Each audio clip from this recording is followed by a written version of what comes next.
Welcome to Bulldog Conversation. I'm Lydia McGee, and we are here with senior center Ellen Riggins. Ellen, can we just start out with you telling us your hometown and what your major is? For sure.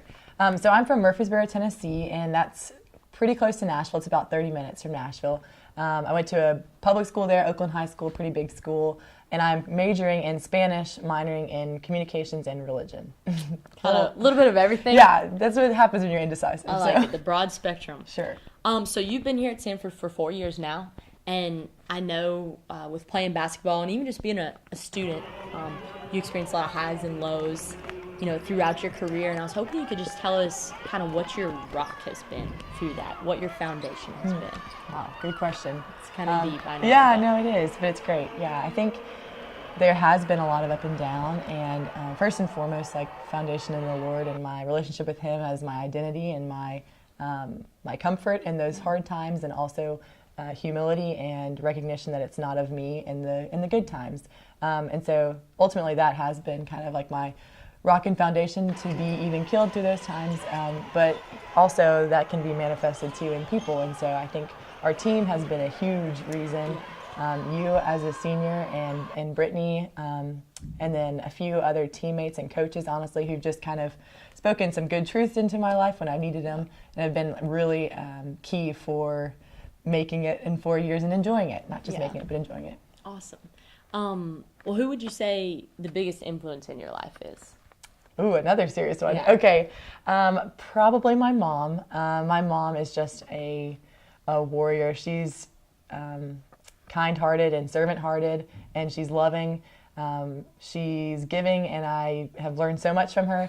But she's also so encouraging. She's like, everyone on the team will be like, I can't wait to see your mom after the games, because no matter what happens, she'll always say something encouraging and positive. So I'm very grateful for her, and she's been a huge spiritual influence in my life as well.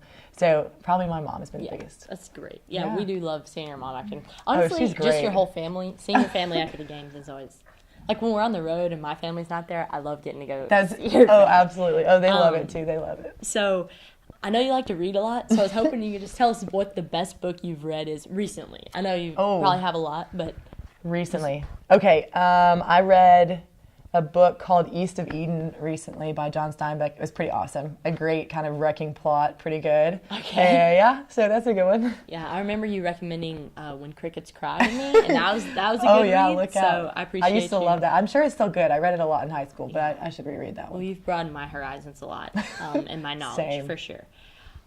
So Hugh, tell us a little bit about your favorite basketball memory.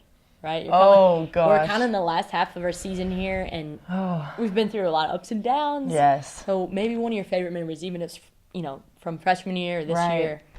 Okay, I'm trying to think of one specific. Obviously, the times where we've gotten to beat big schools is super fun. Yeah. But I think some of the ones that I'll cherish the most are kind of the silly times that only the team sees. We always joke because all of us fall and do stupid stuff. So I love Cassidy wiping out on the cameraman and hitting Hannah in the face with the ball. Stuff like that is so fun. But also recognizing special times that only the team gets to see and how serious it can be and hard, and getting to do that together has been great. And that's not one specific memory, but that's something I've taken from basketball. I definitely understand what you mean. Yeah. So this year you've really embodied a different role than you have the past 3 years, as just not even only being a senior, but also being our P, kind of like the central hub of our offense. And I was just hoping you could talk to us about the transition into that role, and maybe areas where you feel like you've grown because you've had to step into that role, or even challenges of being in that role. Oh, definitely. Right, yeah. So freshman year, I played more of the 4, and so that wasn't really my role, and then kind of learned and grew, and I had a great leader above me, Taylor Reese, to kind of teach me some of that and how the P position works. It has been a challenge because just the nature of our Princeton offense, have the ball in my hands a lot, so I can be prone to turnovers a lot more, which can be difficult. I've just tried to learn and understand what a solid game looks like from the post position to be able to kind of keep the flow of our offense. Obviously, our point guard does a great job of that as well. But that's been a challenge. It's been great. Learning to be physical has been tough. Often I'm a little bit shorter, but that's not really a big deal. Yeah. So learning to be more physical, a little bit of an underdog, not really.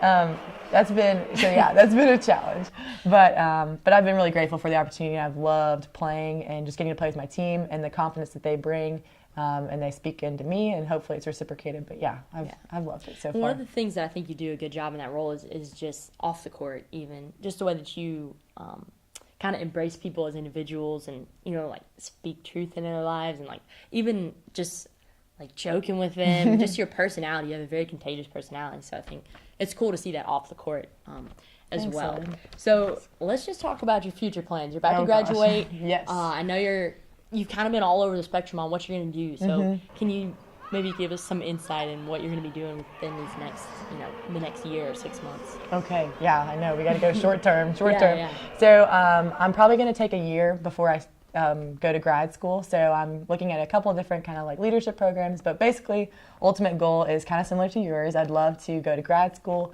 and then eventually pursue a PhD to teach. I would like to teach maybe biblical studies or something like that, or theology at a university. Awesome. Yeah. So grad school is hopefully in the plan. So hopefully the next I'm step. applying now, and we'll see. Okay. Yeah. Awesome. Well, thanks, Ellen. Yeah. Thank you guys for tuning in to this Bulldog Conversation, and stay tuned for the next edition.